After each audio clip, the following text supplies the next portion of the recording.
तो मूलाधार का जो पेटल्स नीचे की ओर झुका हुआ था। अब उसमें क्या हुआ कि हम जो ही इस तरीके से बैठते हैं। जैसे ही हम इस तरीके से बैठते हैं और एनर्जी का फ्लो होना शुरू होता है, चारों ओर जाना शुरू होता है, तो सबसे ज्यादा ऊर्जा गिरता है उसी चार पेटल्स पे जब हम इस पोजीशन में बैठते हैं। जब इस पोजीशन में हम बैठेंगे, और ये नहीं कि बैठ करके रीढ़ की हड्डी को इसे झुका लिए, ये काम नहीं करना है। अगर जैसे ही हम इस प्रकार से अगर झुक गए, एनर्जी अब नीचे नहीं जाएगा। जहां से झुके हुए हैं वहां पर ही वो ब्लॉक होगा, नीचे फ्लो नहीं करेगा। आपको जैसे आप बैठते हैं ना, सीधा बैठना है इस प्रकार से, और इसको मिला देना है। इसी प्रकार से बैठ करके ध्यान में भी जाएंगे। तो तीसरे नेत्र पर ध्यान को लेकर के गए, श्वास आ रहा है, श्वास जा रहा है, इसको कुछ मिनट के लिए देख लिए। मतलब ये दिन भर का बता रहे हैं, जब मौका मिल जाए तब एक बार ऐसा करके करेंगे।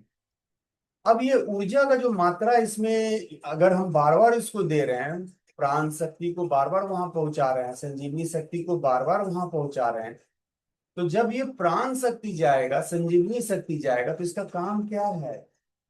इसका तो काम है ना नया जीवन देना। तो वो जितना भी कर्मा उसके ऊपर आकर के जो हेवी कर्मा आया है, जिस कारण से हम उलट पुलट महसूस कर रहे हैं संसार में या शरीर में। उलट पुलट या तो शरीर में होगा या तो संसार में होगा। तो ये एनर्जी के डिस्टरबेंस से ही हो रहा है। हमारा चक्रास का संतुलन बिगड़ा, जो कंटेनर है, जो ऊर्जा को रखता है, अब उसी का संतुलन बिगड़ गया। या तो वहां लीकेज हो गया, या तो वो कहीं से रप्चर कर गया, कहीं से फट गया, क्रैक कर गया, एनर्जी बह जा रहा है। यह तो वो डाउनवर्ड में चला गया है, एनर्जी आया तो, लेकिन वो नीचे की तरफ बह जा रहा है। तो इसी कारण से वो हमारा एनर्जी को रख नहीं पा रहा है। तब क्या होगा? तो हमारा शरीर का ऊर्जा बिगड़ जाएगा। शरीर का ऊर्जा बिगड़ेगा तो हमारा प्राणमय शरीर का ऊर्जा बिगड़ जाएगा। प्राणमय शरीर का ऊर्जा बिगड़ेगा तो मनोमय शरीर का ऊर्जा बिगड़ेगा। इस प्रकार से ये बिगड़ता चला जाएगा, और जैसे ही ये सब बिगड़ेगा तो पूरा संसार में भी मतलब तूफान, और इस शरीर में भी तूफान। कहने का मतलब,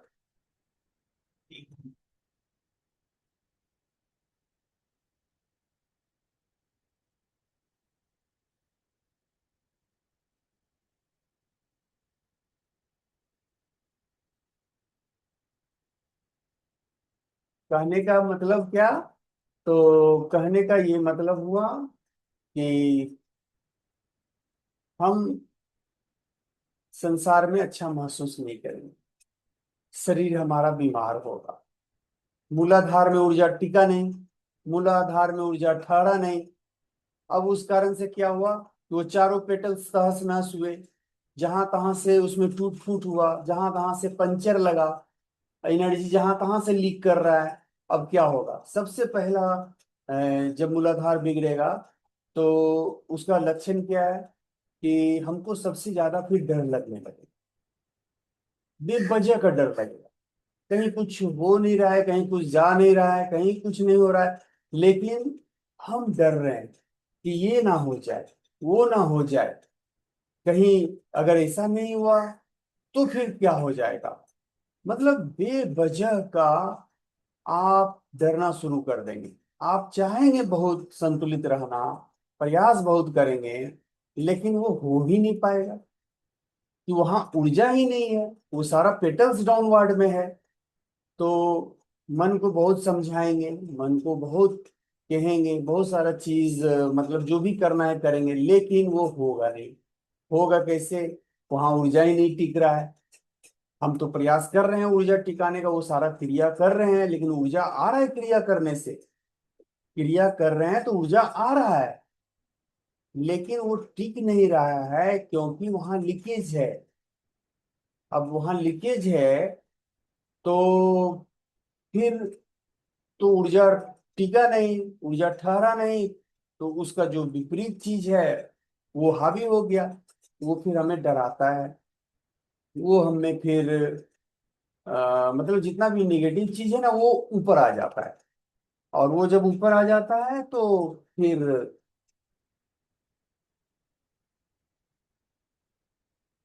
ये सारा चीज होगा,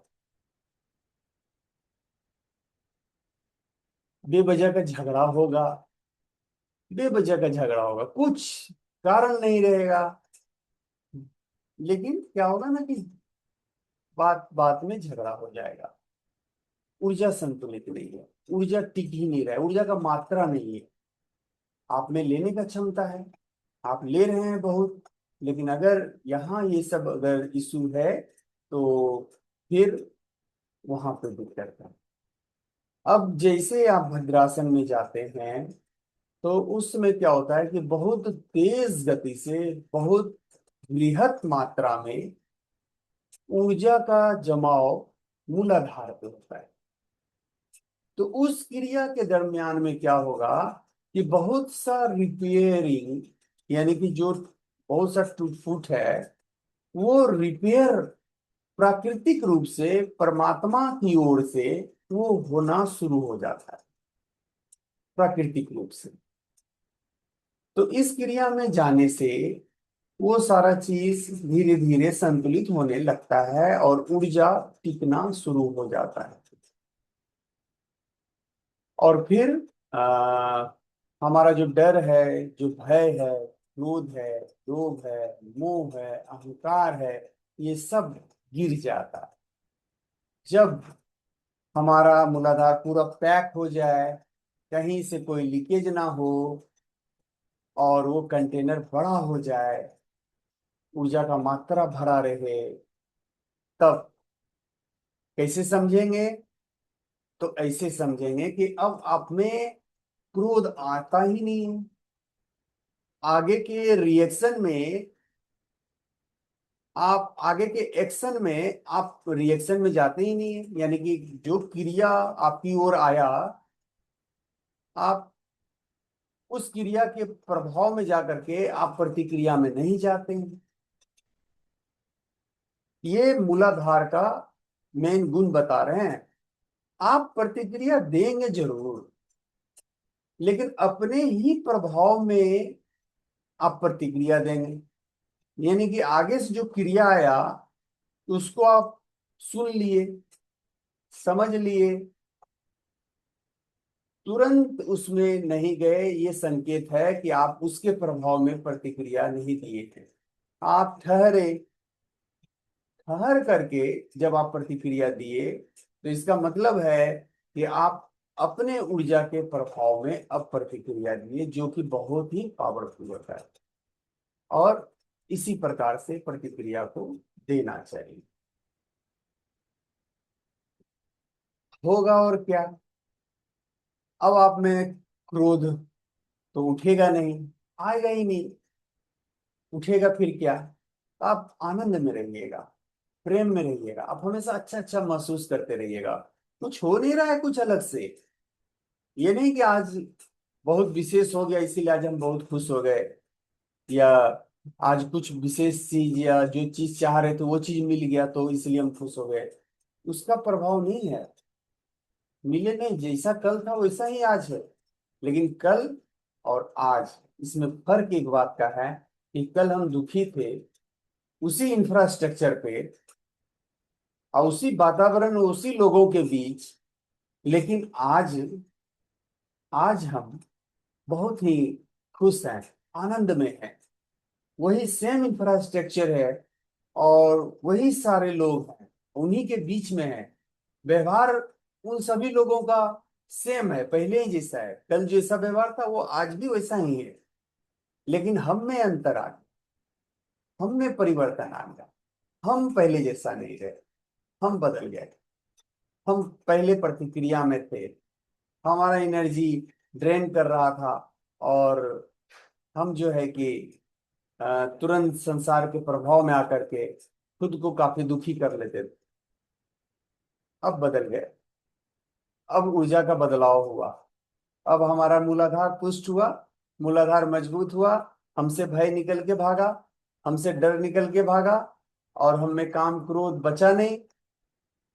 तो इसका जो सकारात्मक तत्व है वो बढ़ गया, उसका विस्तार हो गया।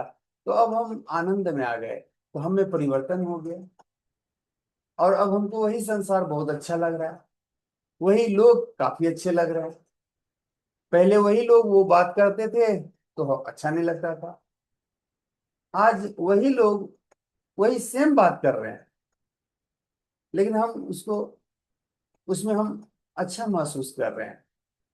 क्यों? क्योंकि हम उनके प्रभाव में बिल्कुल भी नहीं है, हम अपने प्रभाव में हैं, अपनी ऊर्जा के प्रभाव में। मूलाधार बहुत ही महत्वपूर्ण है, इसका चारों पेटल्स बहुत ही महत्वपूर्ण है। प्रत्येक एक पेटल्स हमारे पूरे संसार का जो हमारा चार स्तंभ है उसको कवर करता है। ये जो हम पूरा संसार को जीते हैं, तो इस पूरे संसार में जो हमें मुख्य रूप से जो चीज हमें जीवन जीने के लिए चाहिए, वो इसी चार पिलर से आता है, इसी चार पेटल से आता है। इसमें अगर ये पेटल्स हमारा वर्टिकल है, पूरा शाइनिंग है, उसमें पूरा लाइट है, उसमें कहीं भी एक पंचर नहीं है, तो जीवन का स्तर बहुत ही ऊंचा होगा, बहुत ही ऊंचा होगा। हाँ, एक बात ध्यान रखें, बहुत ही ऊंचा से ये मतलब कभी भी नहीं होता है कि बहुत ही धन आ गया तो आपका जीवन का स्तर बहुत ऊंचा हो गया।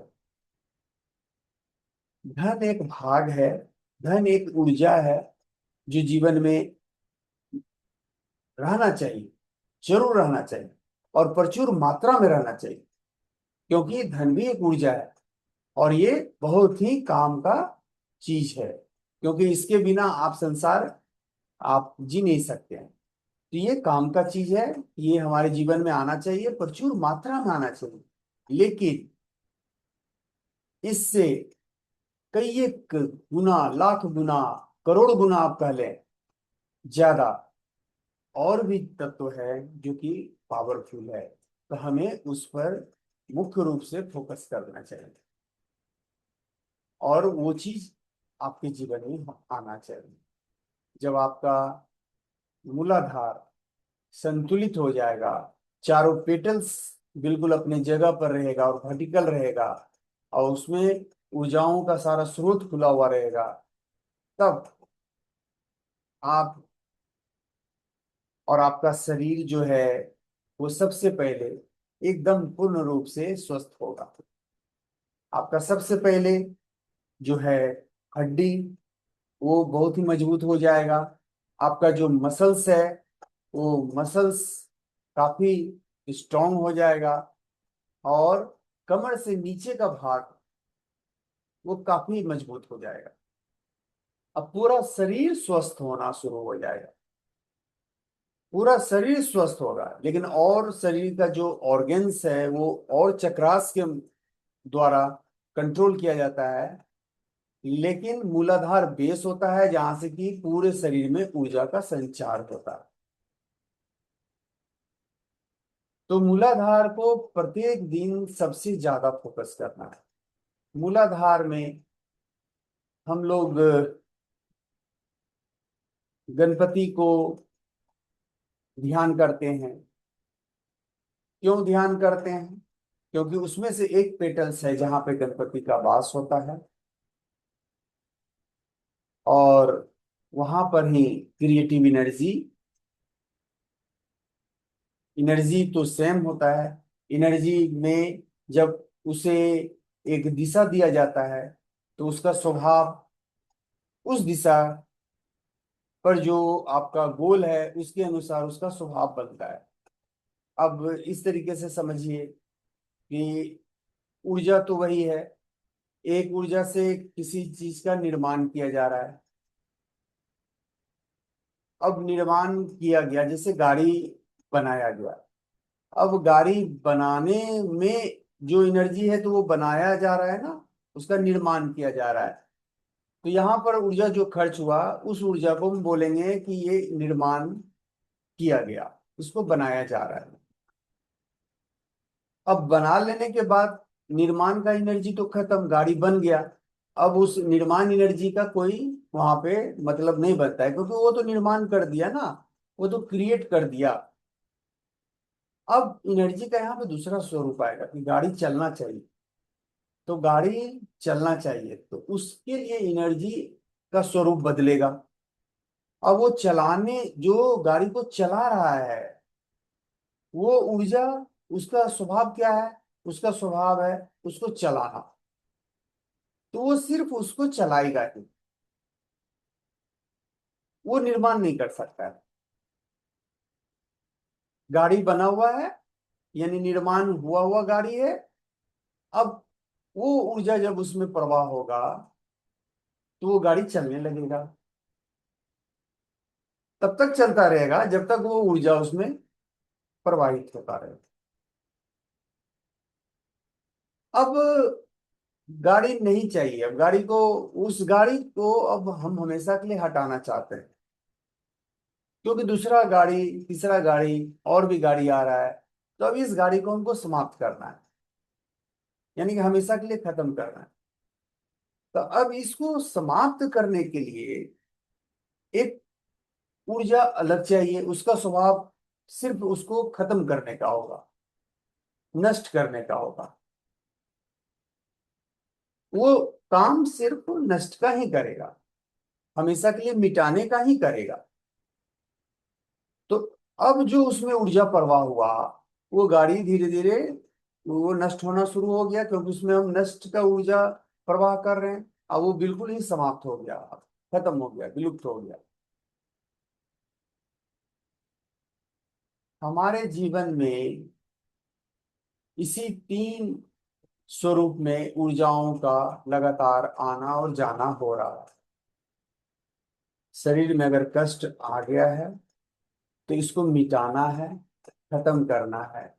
तो वो खत्म मिटाने का ऊर्जा का स्वरूप अलग होगा, जो सिर्फ खत्म करेगा, मिटाएगा। हमारा जो भारी कर्मा है, उसको खत्म, उसको मिटाने का काम ये ऊर्जा के द्वारा ही हम कर सकते हैं। रनिंग ऊर्जा, ये क्रिएटिव रनिंग एनर्जी या क्रिएटिव एनर्जी के द्वारा इसको हम नहीं कर सकते। इसको जब भी हम करेंगे तो इसी ऊर्जा के माध्यम से करेंगे, जिसका स्वभाव है सिर्फ मिटाना, खत्म करना। तो जो चार पेटल्स है, इस चार पेटल्स में सभी पेटल्स पर विशेष एनर्जी का, यानी कि विशेष एनर्जी का जो स्वरूप है, वो वहां से प्रकट होता है। अब ये पेटल्स ही मान लें किसी व्यक्ति विशेष का कोई डैमेज हो, अगर मान ले कोई जहां से कि क्रिएटिव एनर्जी, यानी कि निर्माण का शक्ति, जहां यह जो सारा नष्ट करने का शक्ति, मतलब इसमें से जो पेटल्स अगर न डाउनवर्ड में है, या जहां तहां से टूटा फूटा है, पंचर है, और मान ले कि वो निर्माण का ऊर्जा का वो पेटल्स था, तो वो व्यक्ति कैसे किसी चीज का निर्माण कर सकता है? कोई, वो ऊर्जा तो टिकेगा ही नहीं, वो ऊर्जा रहेगा ही नहीं। तो वो ऊर्जा जब तक वो आएगा नहीं, कितना भी कुछ कर ले, कुछ भी कर ले, उसके माध्यम से किसी चीज का निर्माण हो ही नहीं सकता है, कर ही नहीं सकता है, असंभव है। और अगर किसी का वो पेटल्स बहुत स्ट्रांग है, वर्टिकल है, बिल्कुल कंप्लीट है, तो वो व्यक्ति, उसके पास कुछ रहे ना रहे, वो निर्माण कर ले, वो क्रिएट कर लेगा, क्योंकि उसके पास वो एनर्जी पर्याप्त मात्रा में है, और वो कहीं लीकेज भी नहीं है। इसलिए जो ऊर्जा आ रहा है वो जमा हो रहा है, और जब ऊर्जा जमा हो रहा है तो वो सारा काम होगा। जो भी वो निर्माण करना चाहता है, जो भी वो क्रिएट करना चाहता है, वो होगा।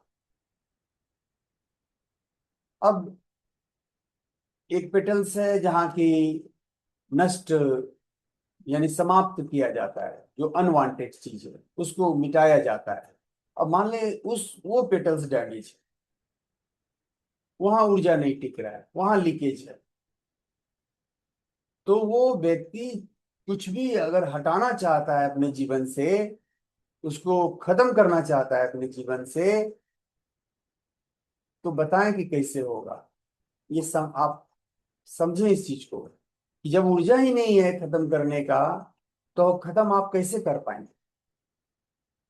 तो वो क्या होता है ना कि बहुत सारे चीजों के लिए वो दूसरे पर डिपेंड हो जाता है कि ये चीज को खत्म कर दो।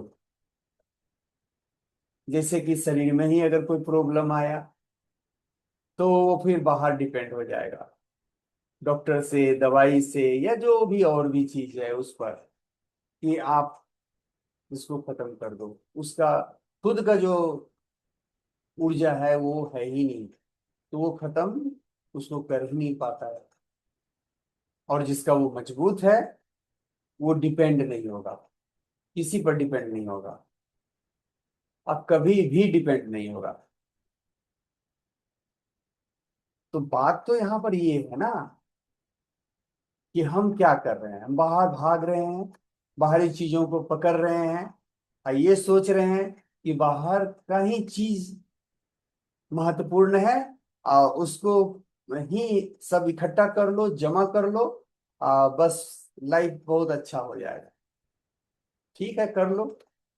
एक समय के बाद क्या होगा, आप उस सारे चीजों को देख के थक जाएंगे, और फिर जो आपके भीतर से जो प्रकट हुआ, अब आप उसका क्या करेंगे।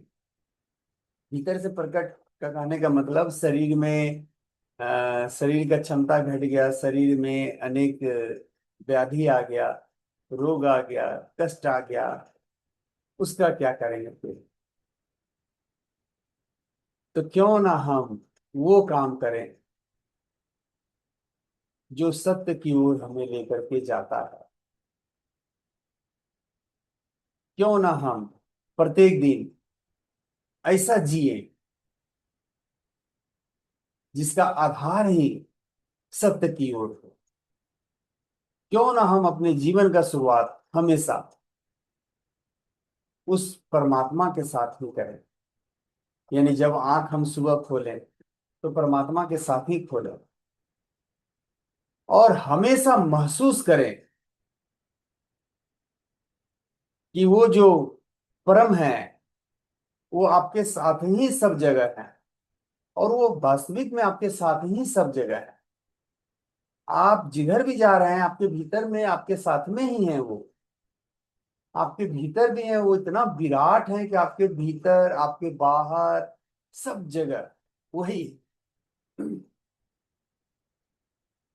तो उनसे कनेक्ट होने के लिए आप महसूस ये कीजिए कि आपके भीतर में, आपके साथ में वो है, और उनसे कम्युनिकेट कीजिए, उनसे बात कीजिए। अब ना बोल बोल के बात नहीं करना है, तो नहीं तो लोग बोलेंगे कि फिर ये मेंटल हो गया है ना। तो बोल बोल के नहीं बात करना है, मन में बात करेंगे, उनसे कहेंगे। अगर किसी चीज का कष्ट भी है, दुख भी है, तो उनको बोलेंगे कि आप समझो, हम अच्छा महसूस नहीं करते हैं, ये सब चीज हम पसंद नहीं करते हैं, आप क्या कर रहे हैं, आप करो कुछ, आप कर सकते हैं तो आप करते क्यों नहीं है, और नहीं करते हैं तो फिर हमें समझाएं कि आप क्यों नहीं कर रहे हैं। मतलब उनसे बात करें, जैसे आप किसी से बातचीत करते हो ना, उनसे बात करें। बहुत चमत्कार होता है। लेकिन ये जो कम्युनिकेशन होता है, ये सिर्फ मतलब डुअल होता है, यानी कि आप और वो, इसके अलावा और कुछ नहीं, आप और वो। ये डुअल से फिर वननेस हो जाएगा। जब आप लगातार कम्युनिकेट करेंगे ना, कुछ भी हो, छोटा मोटा कुछ भी बात हो, ये मत कि नहीं यही यही बात करना है, वही बात करना है, नहीं। आपका कोई ऐसा क्रिया ही नहीं है जिसको कि वो नहीं देखते हैं। आप खुद से और उनसे कभी भी बच नहीं सकते हैं, चाहे आप कोई भी क्रिया कर रहे हो। तो जब वो सब क्रिया हमारा देख रहे हैं, तो फिर हम सब तरह का बात उनसे करेंगे, सारा बात करेंगे। अच्छा बात जो हमको पसंद नहीं है वो भी हम बताएंगे, लेकिन प्रत्येक दिन आप करें ऐसा। इससे क्या होगा कि आप में एक बहुत बृहद पैमाने पे, बहुत विराट पैमाने पे, बहुत कम समय में आपका विस्तार हो जाएगा। आप जिस चीज को कनेक्ट होते हैं, आप जिस जिस चीज से आप कनेक्ट होते हैं, आप वैसा होने लगते हैं। आप बर्फ पे हाथ रख दीजिए, बर्फ पे हाथ रख दीजिए थोड़ा देर, आप कुछ करिए या नहीं करिए, होगा क्या?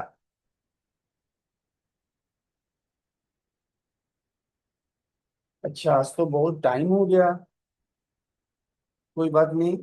आ, अगर मान लें ये बीच में बंद होगा ना, तो कुछ देर के लिए ध्यान जरूर से कर लेंगे लोग, है ना। इसको हम कंप्लीट कर दें थोड़ा। आप बर्फ पे हाथ रखें, तो बर्फ पे हाथ रखने से क्या होगा? बर्फ पे आप जैसे ही हाथ रखते हैं, अब आप चाहे कुछ कीजिए या नहीं कीजिए, एक काम होना शुरू हो जाता है, ऑटोमेटिक होना शुरू हो जाता है। क्या? तो एनर्जी का एक्सचेंज होना शुरू हो जाता है। आपसे ऊर्जा बर्फ को जा रहा है, अब बर्फ से ऊर्जा आप में आ रहा है, उसमें भी अपना ऊर्जा है, तो उसका ऊर्जा आप में और आपका ऊर्जा उसमें। तो आप क्या हो गए? आप उसका जो ऊर्जा था वो आपको ठंडा कर रहा है, और आपका ऊर्जा उसको गर्म कर रहा है। तो आप जब हाथ रखे तो बर्फ पिघलना शुरू हो गया, उसको आपका ऊर्जा मिला, और आप ठंडा होने लगे क्योंकि उसका ऊर्जा आपको मिला। तो जैसे ही आप कनेक्ट होते हैं किसी भी चीज से, चाहे आप सोच रहे हैं ना किसी के बारे में या किसी चीज के बारे में, अच्छा या बुरा जो भी आप सोच रहे हैं, आप कनेक्ट हो गए। अब वो एनर्जी एक्सचेंज हो रहा है, ध्यान रखिएगा। नहीं तो बहुत लोग ना मन ही मन बहुत सारा चीज उल्टा पुल्टा, ऐसे हो जाएगा वैसे हो जाएगा, मतलब ऐसे कैसे कर लेंगे, वैसे कैसे कर, मतलब पूरा घुमा देंगे, एकदम घुमाएंगे। अब इतना घुमा रहे हैं तो आप कर क्या रहे हैं? आप तो ऐसे ऊर्जाओं से कनेक्ट हो गए हैं जिसका कि क्वालिटी काफी पुअर है, और आप वो ऊर्जा को ले रहे हैं और अपना कीमती ऊर्जा वहां दे रहे हैं।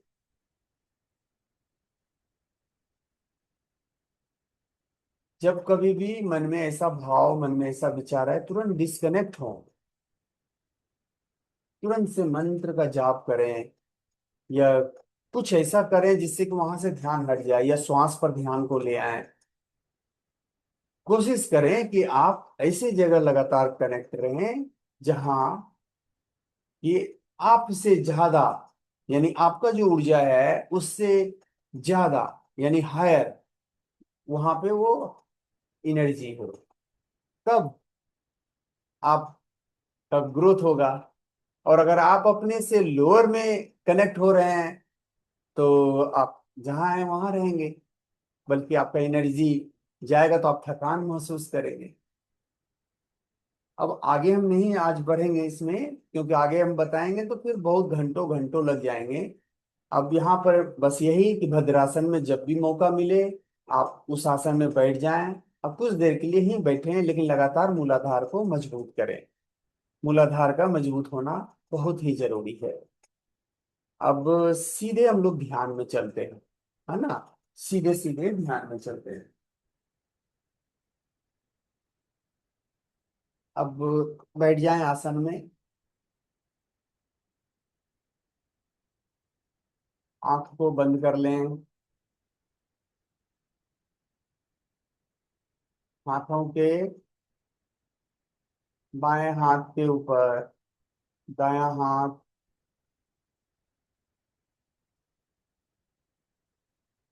ओमकार 3 बार। आ,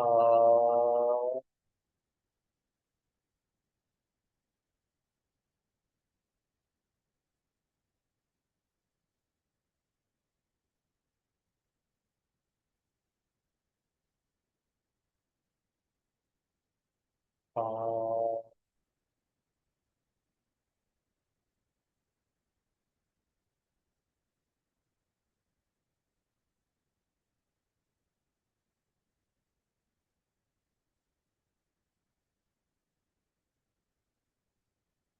आ,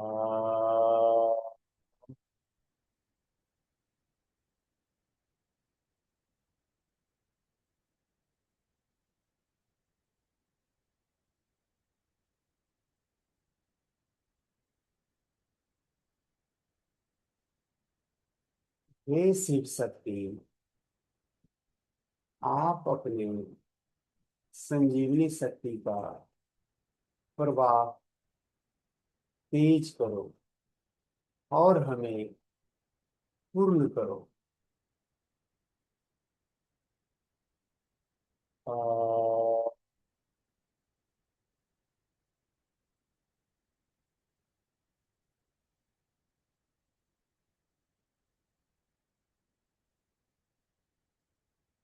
आ,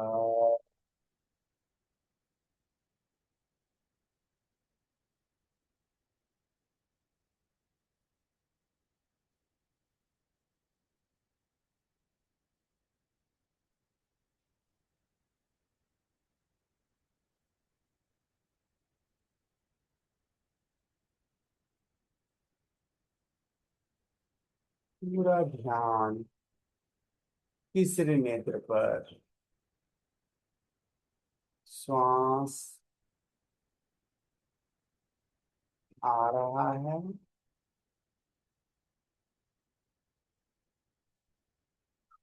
श्वास जा रहा। श्वास पर भी चढ़ जाएं। श्वास आ रहा है तो उसके साथ ही कहाँ तक आ रहा है महसूस करें। किस चक्र तक जा रहा है महसूस करें। और जब जा रहा है श्वास कहाँ तक जा रहा है इसको खोजें।